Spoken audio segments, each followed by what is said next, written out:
पर्यावरण का भी जो महाविनाश हो रहा है उसका पहला असर तो बेचारे गरीबों पर पड़ना है। जो अच्छा कमा खा रहे हैं उन पर कहां पड़ना है? पड़ेगा भी तो जरा देर से पड़ेगा। बात बहुत सीधी सादी है या नहीं? अगर सब कुछ ठीक ही चल रहा है तो फिर कुछ बदलने की प्रेरणा भीतर से उठे ही क्यों? क्योंकि सब तो चल रहा है ठीक ही। अपने वक्तव्य में तुमने 4 दफे कहा सब बढ़िया चल रहा है।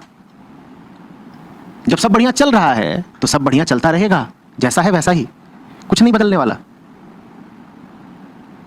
कोई तकलीफ तो उठे, कोई वेदना तो उठे, कोई वियोग तो उठे, कोई तड़प ही नहीं, कोई बात ही नहीं है जो हृदय को साल रही हो।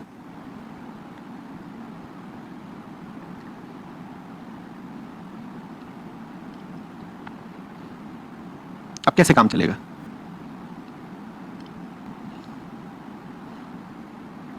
दो तीन तरीके हो सकते हैं कष्ट को आमंत्रित करने के। इरादा हो तो बताऊं।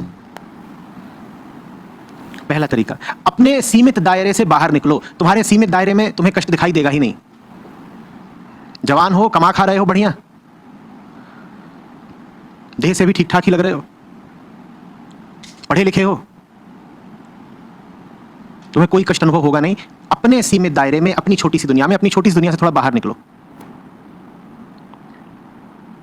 जिनकी दुनिया तबाह है उनकी दुनिया में जरा प्रवेश करो, थोड़ा मिलकर आओ, झांक कर देखो।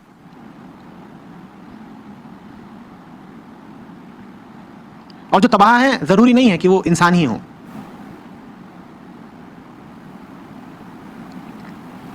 जाओ जंगलों में देखो, जाओ उन पशुओं को देखो जो आज हैं और कल जिनका कुछ पता नहीं।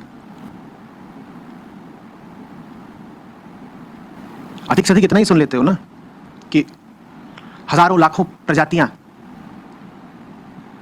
जीव जंतुओं की, वनस्पतियों की खतरे में है। खतरे में ही नहीं है, रोज मिट रही हैं, दर्जनों में, सैकड़ों में रोज मिट रही हैं। कुछ हैं जीने वाले जो कल का सूरज नहीं देखेंगे, आज हैं कल बिल्कुल नहीं रहेंगे। जब तुम सुख मना रहे हो, वो आखिरी सांसें ले रहे हैं। वो आखिरी सांसें मात्र उस जीव की नहीं है, उस पूरी प्रजाति, पूरी स्पीशी की हैं। अपने ओछे सुख से बाहर निकल के जरा व्यापक दुख से मिलकर के तो आओ, फिर थोड़ी तकलीफ उठेगी। हम तो सुख सुविधाओं से संपन्न 4 दीवारों के बीच रहने वाले लोग हैं। दीवारों के बाहर क्या है ना हमें पता है, ना हम पता करना चाहते हैं। दुनिया भर की सारी सहूलियतें उन दीवारों के अंदर ही हमें मिल गई हैं। बाहर जो चल रहा होगा सो चल रहा होगा। ये जो भोजन खाते हो कहां से आ रहा है पता है। और अभी मैं किसान की दुर्दशा की ही बात नहीं कर रहा। हमारे मुंह में जो भोजन जा रहा है वही बड़ी हिंसा से निकल कर आ रहा है। और अभी मैं मांसाहार की भी बात नहीं कर रहा। मैं नहीं कह रहा कि तुम जो खा रहे हो वो किसी का कत्ल करके आ रहा है। मैं कह रहा हूं जो तुम साधारण रोटी सब्जी भी खा रहे हो, ये कितनी हिंसात्मक प्रक्रिया से तुम्हारे पास आता है, इसके पीछे कितना खून है, ये क्या पता करना चाहा है तुमने?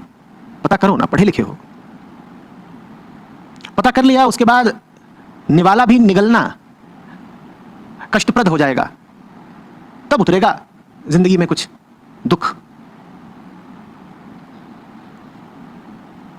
ये जिस बिजली का उपभोग कर रहे हो ये कहां से आ रही है थोड़ा पता करो। एक एक चीज जिसका उपभोग आज इंसान कर रहा है वो खून से और लाशों से गुजरकर हमारे पास आ रही है। मांस में ही नहीं, रोटी में भी खून है।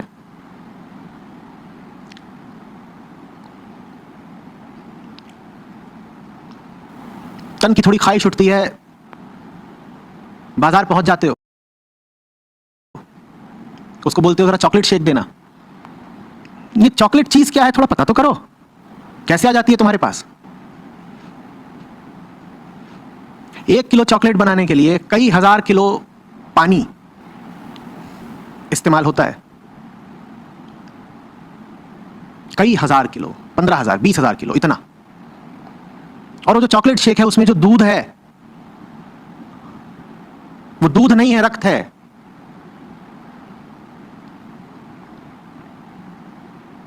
पता तो करो। उसके बाद कुछ तकलीफ तकलीफ बढ़ेगी ना। नहीं तो अभी तो बहुत आसान है, बाहर निकले, कॉफी मांग ली, शेक मांग लिया, कबाब मांग लिया, मजे आ गए, सुख मिल गया, वापस आए, सो गए।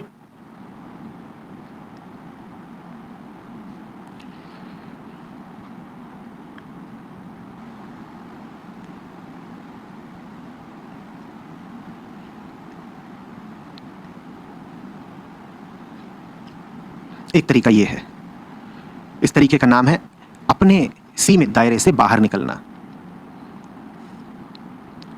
दूसरा तरीका है प्रेम।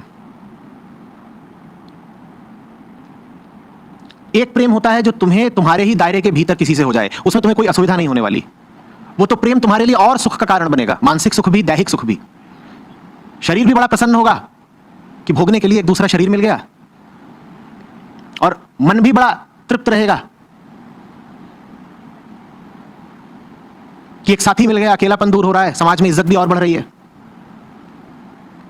मैं उस छोटे सीमित साधारण ओछे प्रेम की बात नहीं कर रहा जो हमें हमारे ही जैसे किसी से हो जाता है,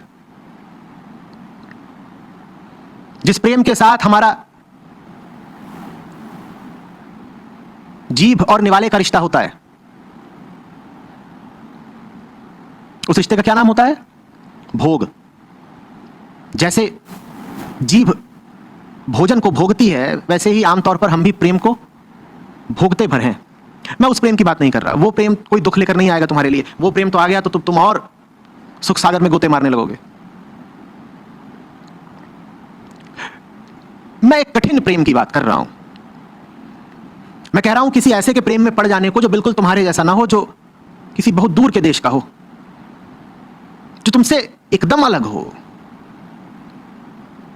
तुम अगर घाटियों के वासी हो तो वो शिखरों पर रहता हो, और प्रेम हो जाए तुम्हें उससे। ये मुश्किल है, क्योंकि जैसा हमने कहा ये प्रेम कठिन है। जैसे हम हैं वैसे ही किसी से प्रेम हो जाए वो आसान है। तुम उसे भोगो, वो तुम्हें भोगे, सुविधा, आसानी, सुख।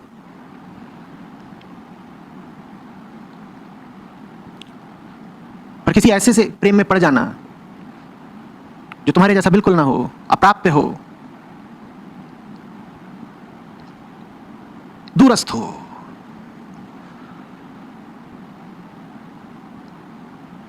तुम्हारे प्राणों की छटपटाहट बन गया हो, पर पकड़ में बिल्कुल ना आता हो, ऐसा प्रेम फिर बदल देता है तुम्हें। ऐसा प्रेम तुम्हें मजबूर करता है प्रगति करने को।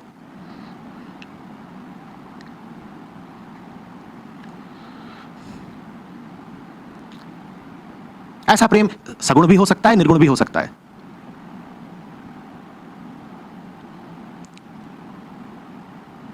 संभावना यही है कि सगुण ही होगा। निर्गुण से प्रेम में पड़ना सबके बस की बात नहीं। किस तरह के सगुण प्रेम की बात कर रहा हूं मैं? या तो कोई व्यक्ति तुम्हारे जीवन में ऐसा आ जाए अनायास, अनुकंपावश, जो तुम्हारे जैसा बिल्कुल ना हो।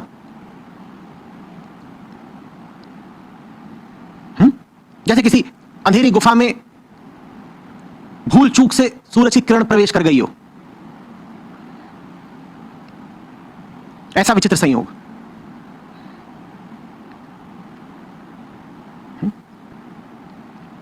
जैसे कि बहुत ऊंचे आसमानों का कोई पक्षी किसी दिन संयोगवश तुम्हारे छोटे से आंगन में उतर आया हो, ऐसा अद्भुत संयोग।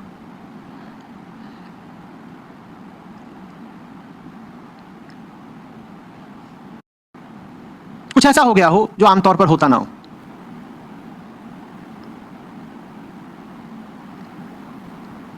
और तुम्हें प्रेम हो जाए।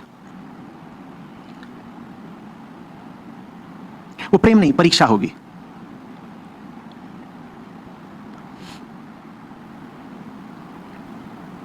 उसमें सुख नहीं होता, आग होती है। वो आग तुम्हें बिल्कुल तपा डालती है, बदल देती है।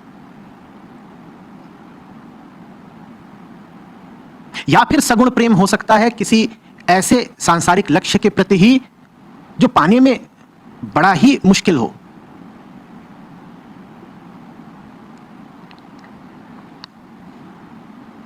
जैसे कि कोई निश्चय कर ले कि एक भी बच्चा पूरी दुनिया में कहीं अशिक्षित नहीं रह जाएगा। जैसे कि कोई निश्चय कर ले कि एक मरते हुए जंगल को दोबारा हरा करना है,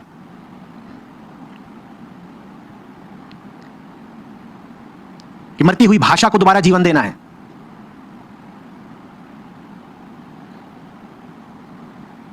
कि चारों तरफ फैले हुए अंधविश्वास और अज्ञान के अंधेरे को काटना है। ये सब भी सगुण साकार लक्ष्य हैं। इन लक्ष्यों से भी अगर प्रेम हो जाए तुम्हें, तो तुम्हें बदलना पड़ेगा, क्योंकि जैसे तुम हो वैसे बने रहते हुए तुम इन लक्ष्यों को प्राप्त कर ही नहीं पाओगे।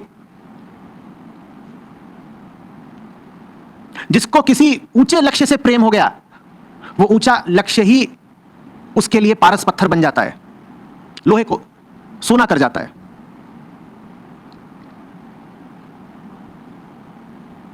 छोटे लक्ष्य में तुम्हें उपलब्धि होती है, तुम कहते हो मैंने कुछ पाया। बड़े लक्ष्य में तुम पाते हो कि तुमने स्वयं को गंवाया। वास्तव में जो लक्ष्य तुम पा सको अपने आप को बचाए बचाए, वो लक्ष्य पाने योग्य ही नहीं है। जो काम तुम कर सको बिना बदले, वो काम करने योग्य ही नहीं है। करने योग्य काम ही वही है जो शर्त रखता हो, जो मांग करता हो कि मैं पूरा तभी होऊंगा जब पहले मुझे करने वाला बिल्कुल बदल जाए। बहुत एक तल पर उदाहरण समझ लो कि जैसे तुम कहो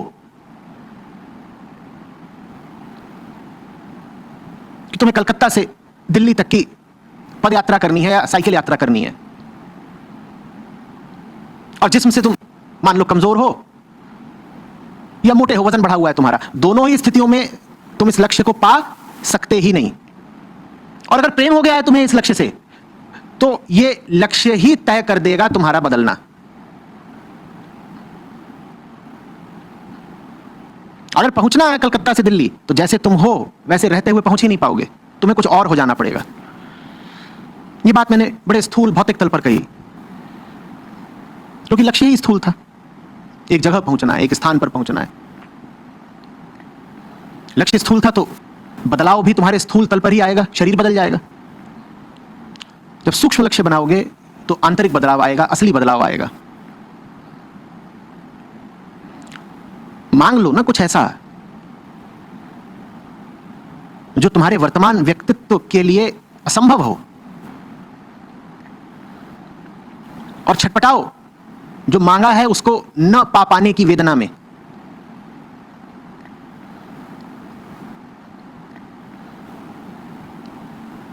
वो वेदना ही तुम्हारा ईंधन बन जाएगी, तुम्हारी आग बन जाएगी।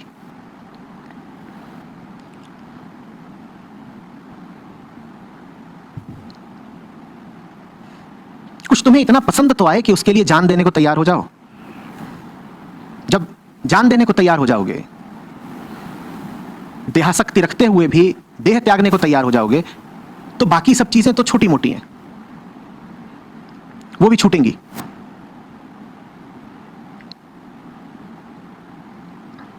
यह हुआ दूसरा तरीका। पहला तरीका था ज्ञान का, निकल करके जानो तो बाहर कि दुनिया कैसी है। दुनिया को जितना जानोगे उतना अपने बारे में पता चलेगा। दूसरा तरीका था प्रेम का, और जो तीसरा तरीका है वो अनुशासन का है।